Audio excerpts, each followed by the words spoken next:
Hello everyone, thank you so much for joining our YouTube channel again today. If you're new, please remember to hit that subscribe button. Don't forget to comment and share and watch the full video.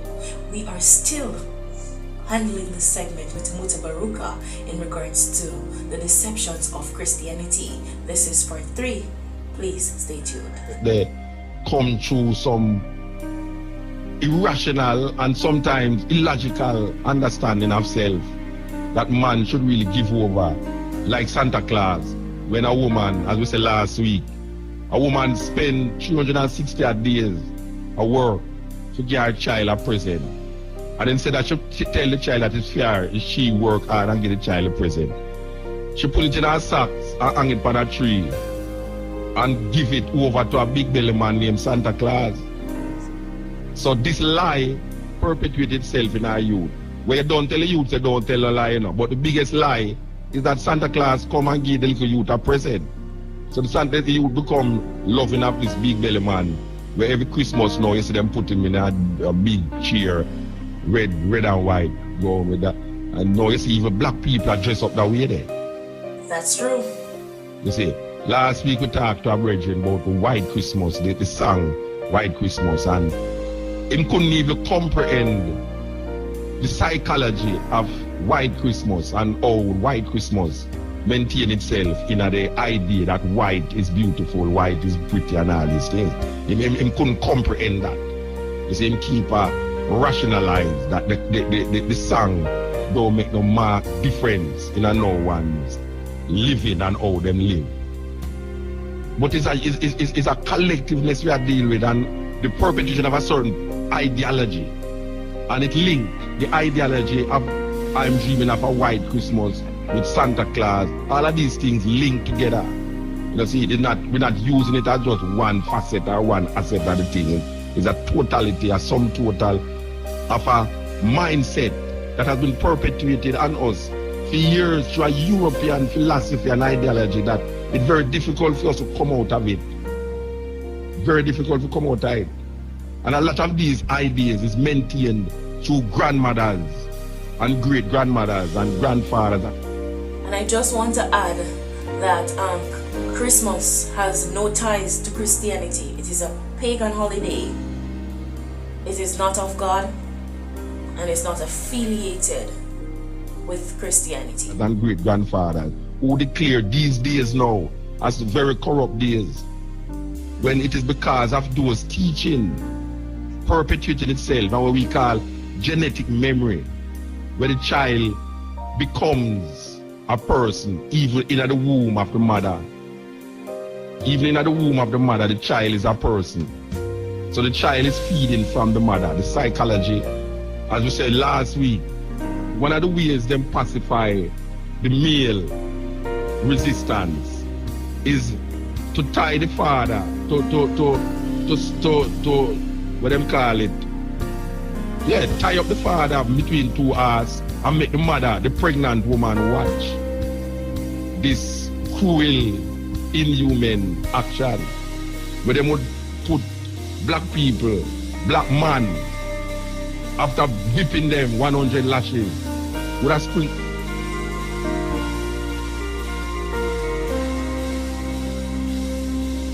Salt in the wound them and make cat run over them back. This is documented. This is how my Mutabaruka say. Documented and make the pregnant woman watch. And this develop a certain psychology in the woman where if when her child born, in order not to make her child go through that kind of torture, she teach the child not to fight. She teach the child not to be what you call a revolutionary. So it pacifies the youth. So we can say, oh, the fear is a love fear, you know. The love for the child, but the fear grip the mother so much that the mother don't really want her child to come out to fight against a system that is a cruel and unjust system. So when you start to wake up to this reality now, you become a rebel without a cause because you are now rebelling. This is getting interesting. Against something and don't know why you're rebelling against it. in a very unstructured way. You find a whole heap of people are rebel in a very unstructured way. You understand? So, why we are saying all of that is to come to the whole idea that it is very important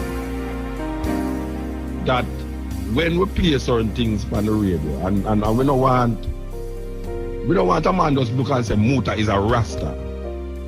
So, him not listen. We are saying Muta is a person who will give information. And it depends on what you want to do with the information now. Because I don't listen and I gather and I throw away. Where I don't want, I throw away. Where I want, I hold in my consciousness. So I am just passing this information to you now, and you must know what you want to do with the information. And we are saying, don't bother feel like say boy right now, you can't listen because you're done seeping at your thinking already. Because, look here man, it's a long road man. Nobody can reach to the top of the mountain. Sometimes the mountain have to come to Muhammad still. And we are saying, knowledge is power. Knowledge is power. And that is what we're here to do.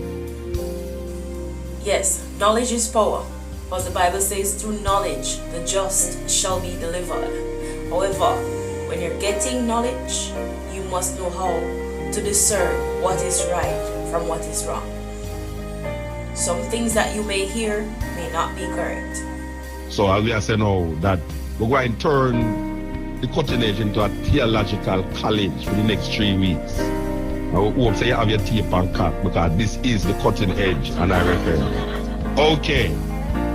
As we are saying now, this is part of the program where we want to listen to keenly, don't know much about the Bible.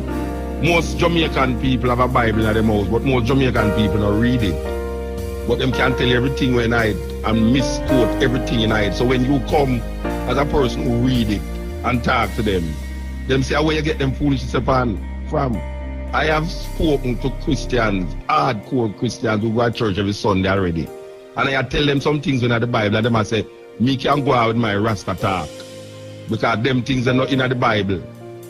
And me I say, but how to claim the Bible as a book of books? And me I tell them about something in there and they don't know where in there. Most Jamaican people make the past and tell you where in it and interpret it for you, but yet still don't grasp a full understanding of what it is. So tonight is don't know much about the Bible. Do you really know much about what you read in the Bible? And we're going to start it from the New Testament. Yeah, we're going to start the lecture from the New Testament. It is good indeed to read the Bible with the right understanding, because there are many people that would read some scriptures and the context that they take it in is totally wrong. So we all need the guidance from God to give us the knowledge and the understanding and the wisdom to understand His words. Because there's no people think them know when they but don't know when they. Although much shorter than the Hebrew Bible, the New Testament still has its own complex history. Many of the books began in the oral tradition, and because many early Christians expected the second coming of Christ to happen any day, there seemed to be little need for a written version of the good news. Eventually, as the first generation of apostles who were spreading the good news started to die off, either from old age or as the result of persecutions by the Romans, it seemed like a good idea to set these words down. The letters of Paul were the first to be collected around 90 CE. And let's keep listening keenly. And sometime after 100 CE, there was a collection of the 4 Gospels. There are no originals of these writings.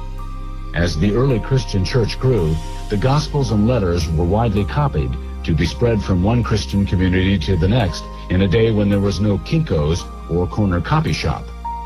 Thousands of hand-copied versions of fairly early New Testament documents exist, and they aren't always in agreement.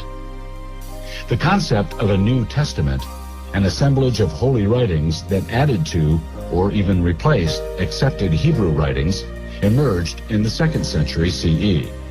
As with the Hebrew scriptures, there are human fingerprints all over the decision-making that led to the compilation of the New Testament. Most biblical researchers presume that other early Christian writings existed, including other letters by Paul, but they were lost or even discarded. Modern scholars also suspect that the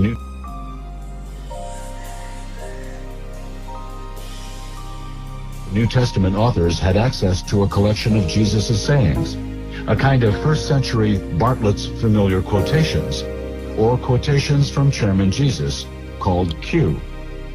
From the German word Quelle, for source, this Q document exists only in theory.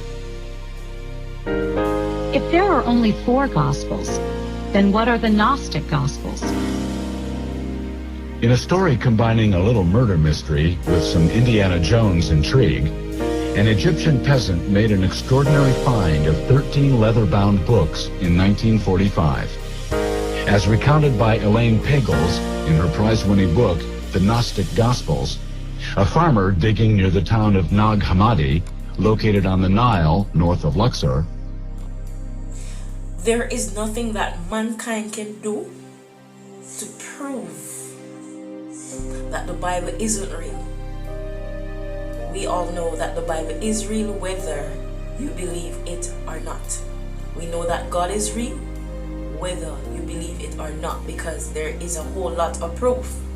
Now also, there's a part in the Bible where Jesus states, based on the amount of miracles that he did, there's no book that can hold that. So of course we know that every single thing hasn't been recorded in the Bible because it cannot hold. There is no history book that has all the details of history included in it. Uncovered these papyrus books in a buried earthen jar. He took them home, where his mother accidentally burned some of the papyrus as kindling. A few weeks later, this man and his brother killed another local man in a blood feud over the death of their father. Fearing that police investigating the murder would discover the books, the farmer turned his find over to a local priest. Learning of the books, a school teacher sent one to Cairo to check its value on the black market for antiquities. The Egyptian government got wind of the books and confiscated 10 and a half of the 13 books, and they were placed in the Cairo Museum. But part of another book was smuggled out of Egypt and offered for sale in America. A Dutch historian and linguist heard of the books and purchased the smuggled text. Discovering that parts were missing, he flew to Cairo in 1955, where he was able to see photographic reproductions of the other books. He began to decipher them. Well, it is good to do your research. Everyone has their own theory of how everything went down. But please be sure to do your research and don't believe everything that you hear. On December 5 and 20, in the bleak midwinter. Throw these and most other wintry Christmas carols out the window. Jesus wasn't born on Christmas. December 25th is basically a date chosen to win over pagan sun worshippers. The elaborate stories and songs woven around Christmas are all part of a... Exactly, as I advised you guys before, Jesus was not born on Christmas. Christmas has nothing to do with God. The complex set of myths and traditions that has little to do with the biblical account of Jesus' birth. The English word Christmas literally means Christ's Mass, the festival of the Christ's birth. The earliest mention of December 25th as the feast day of the Nativity, the proper name for the birthday of Jesus. Here is a scripture that shows you that God is against Christmas.